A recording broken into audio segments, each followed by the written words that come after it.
We're going to talk about our project Coastwise. We'll talk about engaging and communicating with communities on coastal erosion risks, transition and adaptation. We're going to take this in two halves. I'm going to give a bit of context on Coastwise and the coast, because I think that's really important to then ground Sophie in talking about the engagement and the communications.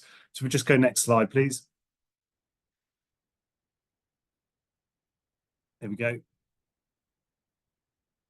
Yeah, while we're waiting for that one to move on, just to say also we are part of a growing team, and none of this work kind of happens without that collective effort. So if you want to know more about our team or get in touch based on sort of any elements of the project, do just get in touch with us afterwards. Super. Okay, so Coastwise, it came out from in 2020. The Environment Agency released its sort of flood and coastal strategy, and from this it really identifies the need for working with local government and communities in adapting to coastal erosion and coastal change. From this came the Flood and Coast Innovation Programme, and there's an element of this which is circled here, which is Coastal Transition Accelerator Programme. There's two main projects in that. One's in East Riding of Yorkshire, the other one's in North Norfolk, and that one's Coastwise. Four key things with that is looking to deliver strategic coastal erosion transition plans, deliver practical adaptation examples which people can learn off, transferable learning to help other local authorities, but also to shine a light for the government of what they might need to be able to do to help support us and others in moving forward with coastal erosion transition. So we go to the next slide. Excellent. So I'm a bit of a broken record on this. Coastal erosion, it's not new. It's been happening for thousands and thousands of years, but neither is adaptation either. On our coastline, we've got great examples of this in the past, with churches being taken down and moved, people literally dragging houses away from the coast as it erodes. So this isn't new either, but the context has. We've got environmental designations, land use planning things. We've got complex property ownership now. So what we need to do is to relearn how to transition and adapt into the future. Next slide, please. There we are. Super. And this is just to give a quick example. We've got 21 miles of coastline that's eroding. So these are cliffs that are falling into the sea. Some of these are large towns which might have sea defences, other ones don't. But the point is that transition and adaptation actions need to happen everywhere on our coastline, whether you think that you might be safe or not. There's a whole host of different ones which need to happen in lots of locations. These are just some examples. Things like car parks need moving. We need to think about how we manage historic buildings. Homes, we've got over 1,000 homes in North Norfolk at risk of coastal erosion, graveyards at risk, all sorts of things right along our coastline that we need to think about. And these are all complex, and they're all happening in multiple places at multiple times over different timeframes as well. So if we go to the next slide, talks a little bit really about, on the left-hand side of the screen, you can see where we are today, and it's reactive. We're not prepared. Things just happen. So we have a storm, properties fall off cliffs, we lose beach accesses, we have impacts on holiday homes. It's not planned, and a lot of the impacts, they fall really locally. So this is on individuals, communities, and actually on us as local government as well. What we want to do through Coastwise is move to the right-hand side of the screen. So this is more proactive and prepared for coastal erosion and for that transition and adaptation actions.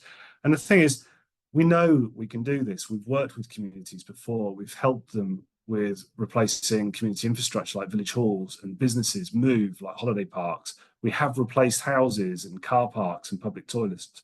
It is possible, but it's not built into the day-to-day, and that's what we need to do. So if we move to the next slide.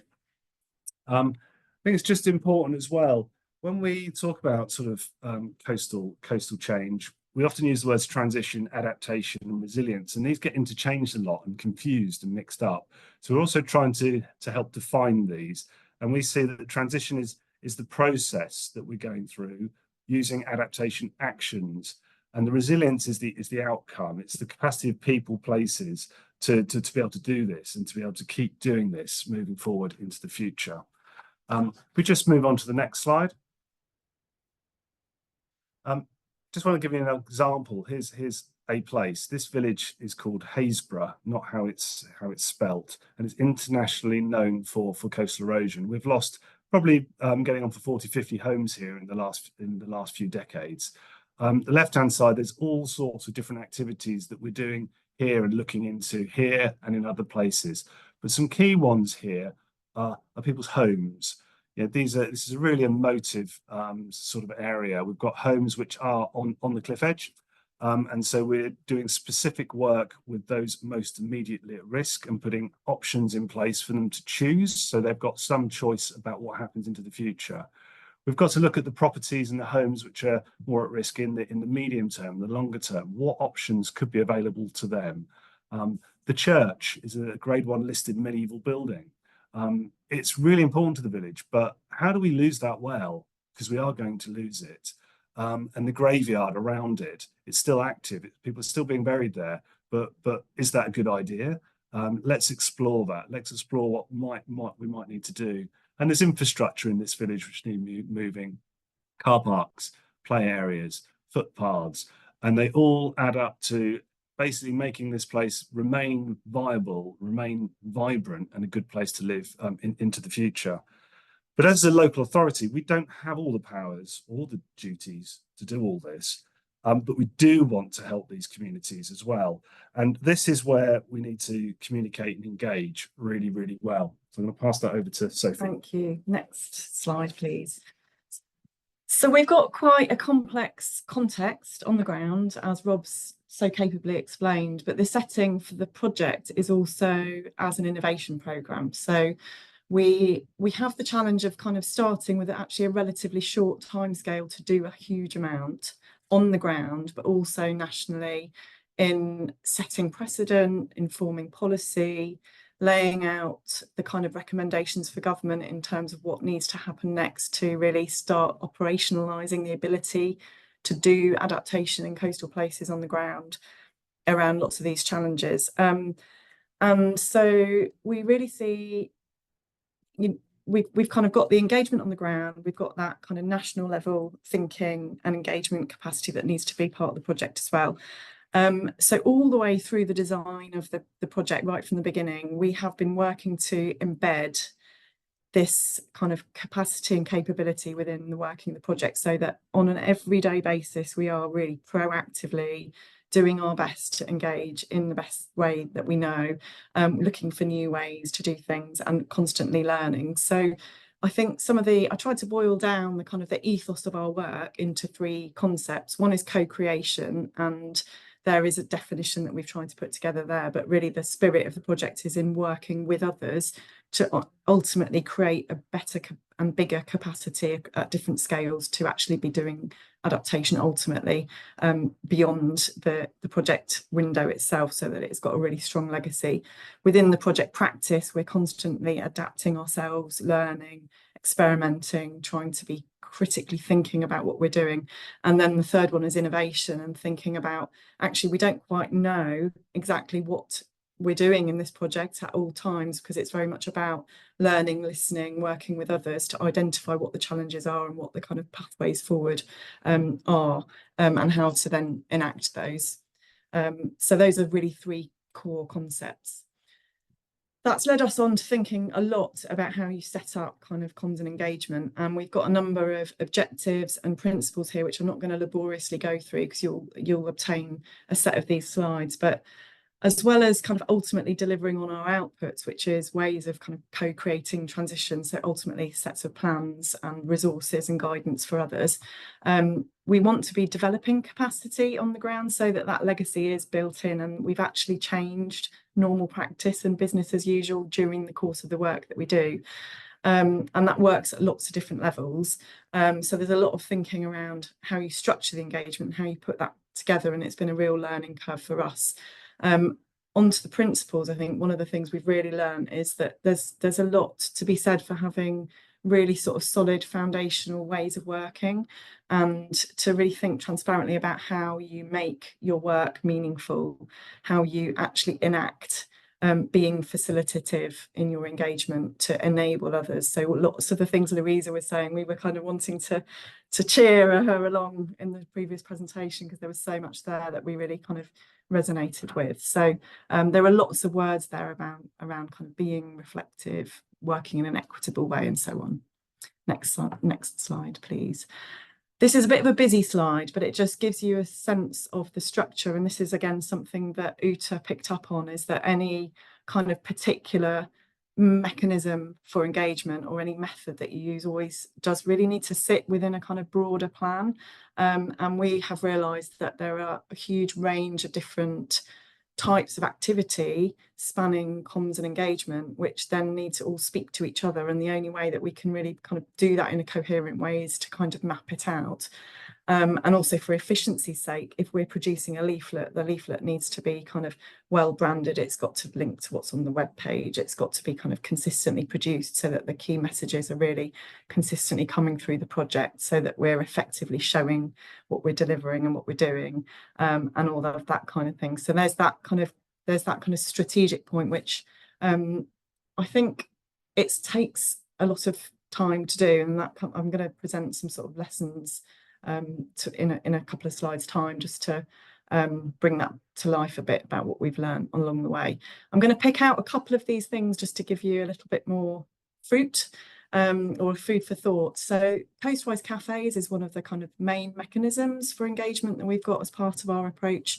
But we also know that we need to be ready to deal with what's unexpected. So we need to kind of have reactive capacity and capability in our project from an engagement point of view for when things happen. So I think I'll start with the reactive one. Next slide, please.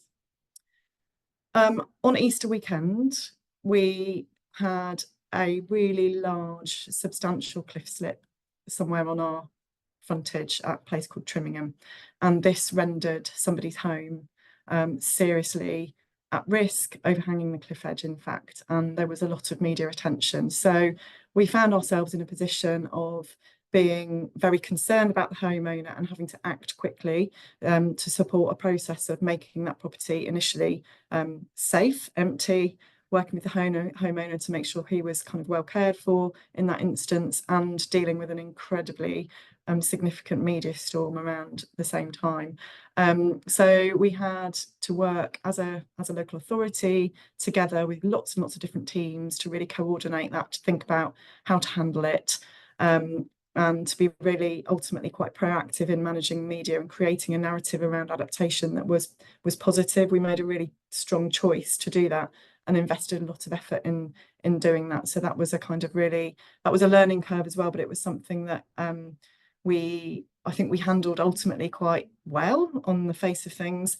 Ideally, this would not have happened to the property before it had been removed in a controlled way as part of the transition programme that we're delivering, but we had not had time to develop the necessary options and put plans in place. So that happened. The property's now been safely demolished. The homeowner has been presented with an offer, and that's now in progress. So it's actually it was a serious circumstance, but it's going quite well. I know I haven't got long, so I'll move on to the next example. Coastwise cafes, we've kind of coined this as a method. Essentially, it's not much more than a drop-in, but it's a process of arranging drop-in sessions around our project as a series of both listening and feedback events. And we've decided to hold these throughout the project 3 times a year. And the first one was very much about meeting our communities. We needed a way to hear people's issues, to really engage with people, to start getting to grips with what was really important in some of our most at-risk coastal locations, looking at the maps, sharing different kinds of information, hearing stories about place, stories about people's lives, and recording all of that information and taking it away as a basis for guiding our project. So we've realised that this was actually a really effective way of doing that. And so we will be continuing to do that.